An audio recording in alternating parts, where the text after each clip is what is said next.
तो आज बात करते हैं एक ऐसे टॉपिक पे जो कि डिलीवरी के बाद कुछ लोगों के अंदर ये चीज़ देखने को मिलता है, यानी कि जो कि बोलते हैं ब्रेस्ट कैंसर या फिर सर्वाइकल कैंसर। क्या होता है कि कुछ लोग ऐसे होते हैं जिनका डिलीवरी हो गया है, होने के बाद कुछ दिन के बाद वो वापस आते हैं मिलने के लिए कि डॉक्टर साहब देखिए हमारे जो ब्रेस्ट में कुछ गांठ जैसा बन गया है, कुछ अजीब लग रहा है, या फिर जो वेजाइनल कुछ ना कुछ ब्लीडिंग हो रहा है वो भी अजीब तरीक़ा से हो रहा है। तो इस तरह से वो समस्या लेके आते हैं।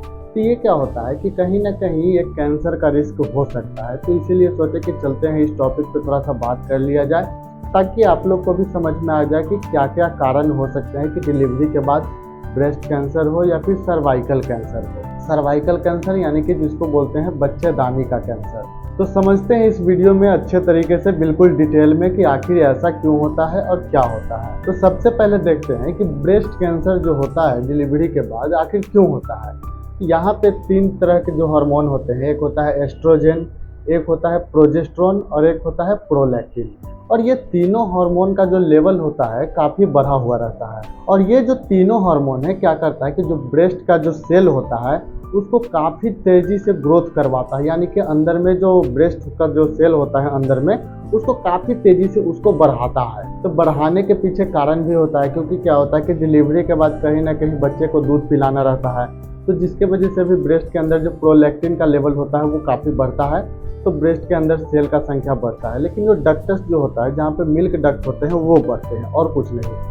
लेकिन कभी कभी दूसरे सेल भी बढ़ने लगते हैं, जिसके वजह से भी प्रॉब्लम हो सकता है। अगर किसी फीमेल के अंदर, जो डिलीवरी के बाद अगर कोई फीमेल है, उनके अंदर जो प्री कैंसरस रिस्क, यानी कि जो कैंसर से जो पहले वाला कुछ ना कुछ रिस्क होता है, अगर उनके अंदर है, जैसे कि मान लीजिए कि ब्रेस्ट के अंदर कोई गांठ हो गया या फिर अदर तरह का कंडीशन हो गया, जिसे अंदर का जो सेल होता है जो पीछे की तरफ खींच रहा है, तो अजीब टाइप से ब्रेस्ट को दिखना, वहाँ से कुछ ना कुछ फ्लूइडी टाइप से निकलना, तो कुछ ना कुछ ऐसा रिस्क होता है, तो जिसके वजह से माना जाता है कि उनको कैंसर हो सकता है। लेकिन ये इतना जल्दी नहीं होता है कि आपको बहुत जल्दी देखे। इसको होने में लगभग करीब 2 से 5 साल लग जाता है, लेकिन ये हिडन रहता है, वो सामने खुल के नहीं आता है।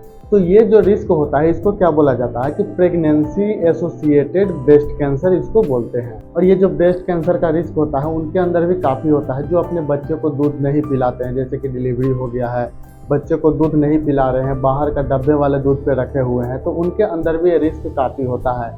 जैसे जैसे प्रेगनेंसी होता है, जैसे मैच्योर होता है, तो सभी सेल बढ़ने लगते हैं, और ख़ास करके ब्रेस्ट का जो सेल होता है वो भी फिर बढ़ने लगता है। और यहाँ पे आप गलती कर देते हैं कि बच्चे को सही तरीक़ा से दूध नहीं पिला रहे हैं, आप कुछ ना कुछ करके उसको मिसगाइड कर रहे हैं, तो जिसके वजह से भी जो अंदर का जो खतरा होता है वो टलता नहीं है। वो अंदर और भी क्या होता है कि दूध इकट्ठा हो रहा है, प्रोलैक्टिन बन रहा है, अंदर वो बनते बनते बहुत ज़्यादा भर गया है, तो कहीं ना कहीं जो सेल होता है वो डैमेज हो जाता है, जिसके वजह से ऐसा होता है।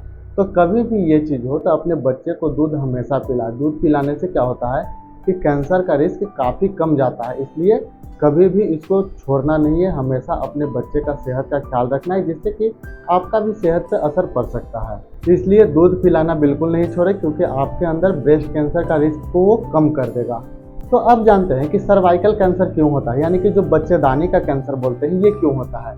इसमें एक वायरस होता है जिसको HPV बोलते हैं, जिसको ह्यूमन पैपिलोमा वायरस बोलते हैं।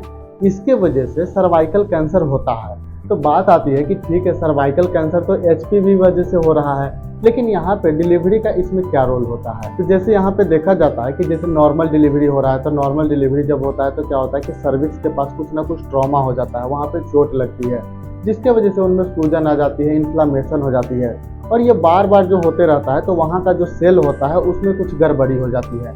जैसे कि एक बार प्रेग्नेंट हुए, 2 बार प्रेग्नेंट हुए, नॉर्मल डिलीवरी हुआ तो कोई प्रॉब्लम नहीं है। लेकिन मल्टीपल प्रेगनेंसी जो होता है, मल्टीपल बार बार जो प्रेग्नेंट होते हैं, बार बार जो नॉर्मल डिलीवरी होता है, जिसमें क्या होता है कि ये रिस्क काफ़ी बढ़ जाता है, क्योंकि सर्विक्स के पास जो ट्रॉमा का जो खतरा होता है वो काफ़ी बढ़ने लगता है।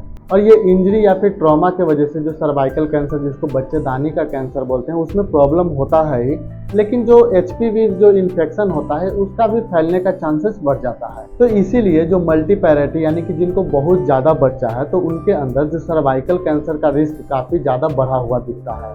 तो यहाँ पे आप इतना समझ सकते हैं कि ये जो कैंसर होता है डिलीवरी की वजह से नहीं होता है। इसका कुछ कारण क्या होता है, जैसे आप बच्चे को दूध नहीं पिला रहे हैं, अंदर में सेल बढ़ रहा है, या फिर मल्टीपल जो प्रेगनेंसी हो रहा है, बार बार आप प्रेग्नेंट हो रहे हैं, लेकिन वेजाइनल डिलीवरी हो रहा है, नॉर्मल डिलीवरी होता है, जिसकी वजह से ट्रॉमा हो जाता है, इन्फेक्शन का रिस्क बढ़ता है, तो जिसकी वजह से ये सारा कैंसर होता है। तो दोस्तों, डिलीवरी के समय क्या होता है कि दोनों कैंसर यानी कि ब्रेस्ट कैंसर और सर्वाइकल कैंसर दोनों का रिस्क होता है, लेकिन दोनों का फैक्टर अलग अलग है। जो ब्रेस्ट कैंसर होता है हार्मोनल चेंज की वजह से होता है, लेकिन जो सर्वाइकल कैंसर है ये इन्फेक्शन या फिर ट्रॉमा की वजह से होता है।